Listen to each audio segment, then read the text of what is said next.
Ini kami akan menjelaskan tentang struktur dasar sistem operasi. Perkenalkan, nama saya Muhammad Indra dari IF19C. Dan saya Rizky Zulkarnain. Udah gitu. Sistem operasi adalah software pada lapisan pertama yang ditempatkan pada memori komputer pada saat komputer dinyalakan. Sedangkan software-software lainnya dijalankan setelah sistem operasi berjalan. Dan sistem operasi melakukan layanan inti umum untuk software-software itu. Sistem monolitik. Definisi: sistem operasi sebagai kumpulan prosedur di mana prosedur dapat saling dipanggil oleh prosedur lain di sistem bila diperlukan. Banyak sistem operasi yang komersial yang tidak terstruktur dengan baik. Kemudian sistem operasi dimulai dari yang kecil, sederhana, dan terbatas, lalu berkembang dengan ruang lingkup originalnya.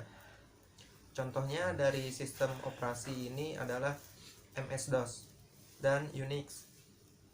MS-DOS merupakan sistem operasi yang menyediakan fungsional dalam ruang yang sedikit sehingga tidak dibagi menjadi beberapa modul.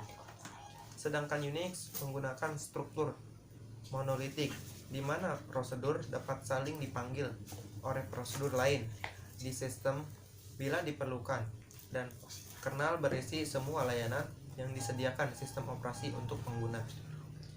Terdapat dua mode operasi, yaitu mode kernel, seluruh instruksi boleh dipanggil; mode pengguna, beberapa instruksi I/O dan instruksi tertentu tidak boleh dipanggil.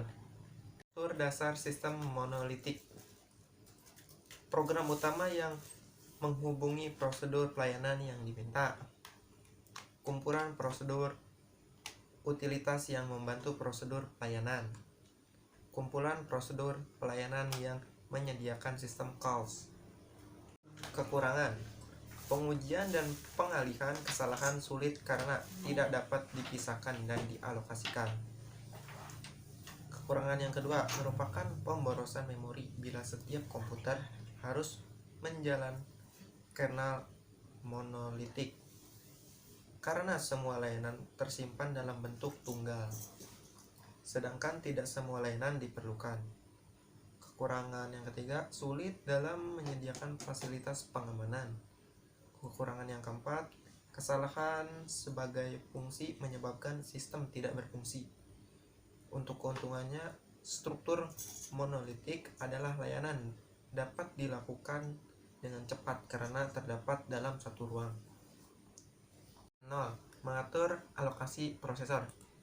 Pertukaran antar proses ketika interupsi terjadi atau waktu habis, dan lapisan ini mendukung dasar multi programming pada CPU. Lapisan ke-1 mengalokasikan ruang untuk proses di memori utama dan pada 512 KB RAM yang digunakan untuk menahan bagian proses ketika tidak ada ruang di memori utama. Layanan kedua, menangani komunikasi antar masing-masing proses dan proses konsol. Lapisan ini masing-masing proses secara efektif memiliki operator konsol tersendiri. Lapisan ketiga, mengatur I/O dan menampung informasi yang mengalir ke proses tersebut. Lapisan keempat, tempat program pengguna. Pengguna tidak perlu memikirkan tentang proses, memori, konsol, atau manajemen I/O.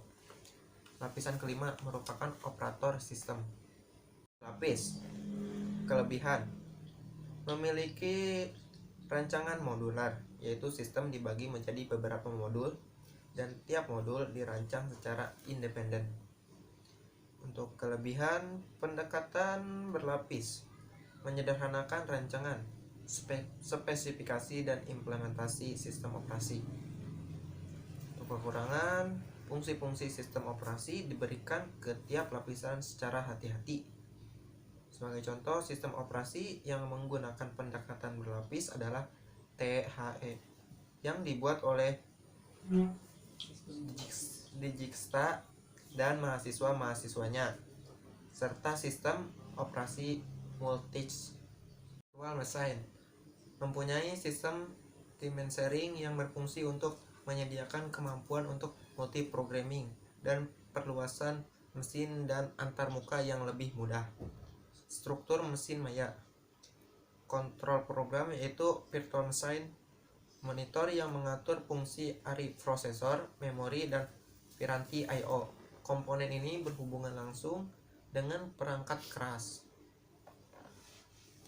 Konvensional monitor system yaitu sistem operasi sederhana yang mengatur fungsi dari proses, pengolahan informasi, dan pengolahan piranti.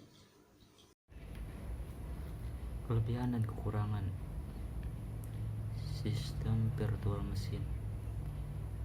Sistem mesin virtual adalah mesin yang sempurna untuk riset dan pengembangan sistem operasi. Pengembangan sistem dikerjakan pada mesin virtual, termasuk di dalamnya mesin fisik, dan tidak mengganggu operasi sistem yang normal. Konsep mesin virtual menyediakan proteksi yang lengkap untuk sumber daya sistem, sehingga masing-masing mesin virtual dipisahkan mesin virtual yang lain isolasi. Ini tidak memperbolehkan pembagian sumber daya secara langsung. Konsep mesin virtual sangat sulit untuk diimplementasikan kebutuhan aplikasi yang tepat pada mesin yang sebenarnya. Sistem operasi Microsoft Windows NT dapat menjalankan aplikasi untuk MS-DOS, iOS, mode teks, dan aplikasi Win16. IBM mengembangkan WIBI untuk mengemulasikan Windows 32 AVI, sehingga sistem operasi yang menjalankan WIBI dapat menjalankan aplikasi-aplikasi untuk Microsoft Windows. Para pengembang Linux membuat Dosemu untuk menjalankan aplikasi DOS pada sistem operasi Linux, Wine untuk menjalankan aplikasi-aplikasi Microsoft Windows. VMware merupakan aplikasi komersial yang mengabstraksikan perangkat keras Intel 80x86 menjadi virtual machine dan dapat menjalan beberapa sistem operasi lain. OS operasi sistem di dalam sistem operasi Microsoft Windows atau Linux. VirtualBox merupakan salah satu aplikasi sejenis yang open source atau gratis. Model client server mengimplementasikan sebagian besar fungsi sistem operasi pada mode pengguna. Sistem operasi merupakan kumpulan proses dengan proses-proses dikategorikan sebagai server dan klien, yaitu server adalah proses yang menyediakan layanan, klien adalah proses yang memerlukan atau meminta layanan. Model client server. Proses klien yang memerlukan layanan mengirim pesan ke server dan menanti pesan jawaban. Proses server setelah melakukan tugas yang diminta mengirim hasil dalam bentuk pesan jawaban ke proses klien. Server hanya menanggapi permintaan klien dan tidak memulai dengan percakapan klien. Kode dapat diangkat ke level tinggi sehingga kernel dibuat sekecil mungkin dan semua tugas diangkat ke bagian proses. Kernel hanya mengatur komunikasi antara klien dan server. Kernel yang ini populer dengan sebutan microkernel. Model client server asik. Kelebihan. Pertama, pengembangan dapat dilakukan secara modular. Kedua, kesalahan bugs di suatu subsistem diimplementasikan sebagai suatu proses, tidak merusak subsistem lain, sehingga tidak mengakibatkan satu sistem mati secara keseluruhan. Mudah diadaptasi untuk sistem tersebar. Kekurangan yang pertama adalah layanan dilakukan lambat karena harus melalui pertukaran pesan. Yang kedua, pertukaran pesan dapat menjadi bottlenecks. Ketiga, tidak semua tugas dapat dijalankan di tingkat pemakai sebagai proses pemakai. Sistem orientasi objek, sistem operasi merealisasikan layanan sebagai kumpulan proses, disebut sistem operasi bermodel proses.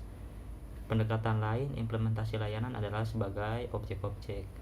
Sistem operasi yang distrukturkan menggunakan objek disebut sistem operasi berorientasi objek.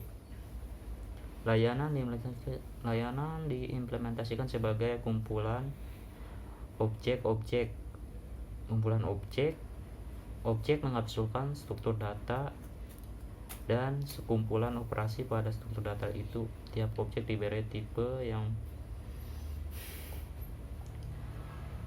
menandai properti objek seperti proses, direktori, berkas, dan sebagainya dengan memanggil operasi yang didefinisikan di objek.